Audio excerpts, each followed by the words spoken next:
Bueno, entonces nos habíamos quedado en esta cuestión de que el sector, si se quiere, más negociador de la oligarquía en el poder, cree que hay que tratar de otorgar alguna flexibilización, algún derecho, alguno de los reclamos que tanto la oposición en la voz de Irigoyen o que hacían los gremios y sindicatos, algún tipo de otorgamiento hay que hacer porque si no el sistema realmente va a estallar.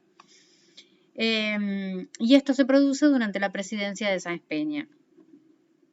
Sáenz Peña dice, bueno, es más, estaban seguros de que si otorgaban algunos de estos derechos requeridos por la oposición, iban a seguir estando en el poder, iban a conservar el poder.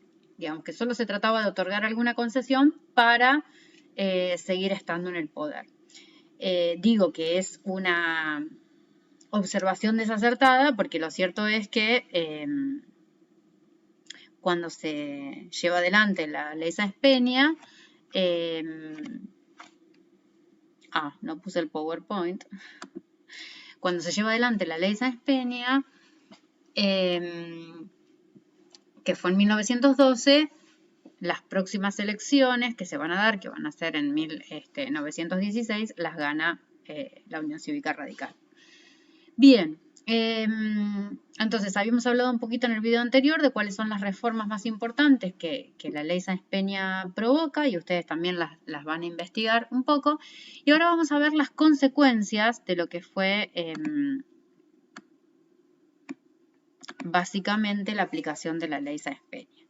Tenemos que tener en cuenta, y yo se los había puesto entre las causas también, es que tanto Sáenz Peña en 1904, después de sancionar la ley, y Roca, también en el mismo año, fallecen. Es decir, dos de las personalidades más importantes de lo que había sido el régimen anterior fallecen, ¿sí? Entonces, no, es un hecho más que se suma a la ley Sáenz Peña y a todas estas transformaciones que se estaban dando para poder hablar de una nueva sociedad, de una sociedad distinta, de una sociedad que está evolucionando, que está tratando de democratizarse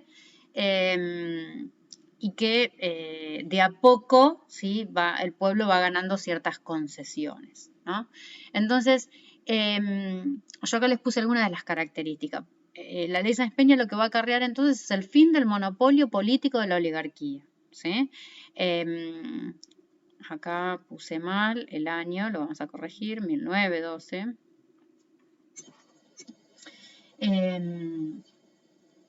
Sancionada esta ley en 1912, la primera vez que se la aplica es en 1916.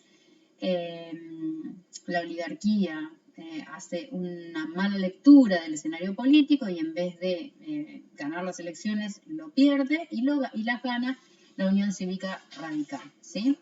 Entonces, otra de las consecuencias es que cambia el sistema electoral, en esto que estuvimos hablando, el sistema electoral se vuelve de voto secreto, universal, entre comillas, las listas dejan de ser uninominales, bueno, una serie de modificaciones que van a ir ingresando al sistema y que van a hacer que finalmente el radicalismo gane las elecciones. Sumado a esto que yo les decía recién, la muerte de Roque Sáenz Peña y de Roca, ¿sí? De Julio Argentino Roca, hace que estemos ante los finales de una época y los inicios de una nueva que nosotros vamos a estudiar en las clases subsiguientes a partir de la presidencia de Irigoyen, ¿sí? Tengan en cuenta que el periodo de las presidencias radicales que se abre ahora empieza en 1916. Vamos a tener un primer mandato de Irigoyen. Tengan en cuenta también que los mandatos duran 6 años, no 4 como ahora. En el medio va a venir un gobierno de otro radical de corte distinto, que va a ser el de Alvear, y después vamos a volver a tener a Irigoyen. Entonces eso es lo que vamos a estar estudiando las próximas clases. Y otra cosa a tener en cuenta es que no es que se terminó el régimen oligárquico y las posiciones conservadoras y viva la alegría que pasamos a otra sociedad distinta, no. Muchos elementos de la aristocracia, de la oligarquía y del poder siguen muy concentrados en algunas provincias. Es decir, que ahora el que está en el poder va a ser la Unión Cívica Radical y la oligarquía pasa a la oposición, ¿sí? Pasa a ser oposición. Y se va a concentrar en algunas provincias. Por lo tanto, los representantes, los diputados y los senadores de esas provincias no van a estar a favor de Irigoyen, ¿sí? No van a estar a favor de sus leyes, ni les van a votar las leyes, ni demás. O sea que no es un camino fácil el de Irigoyen, que va a tener, y eso es lo que vamos a estudiar en las próximas clases, algunas políticas ambivalentes. Ambivalentes en el sentido de que parece que democratiza o tiene ciertas intenciones de democratizar, pero después algo pasa en el sistema que se ve trabado, impedido, forzado a dar marcha atrás y demás, ¿sí? O sea que no es la panacea el gobierno de Irigoyen, sino que es una especie de transición hacia la paulatina democratización del sistema político y económico en Argentina, ¿sí?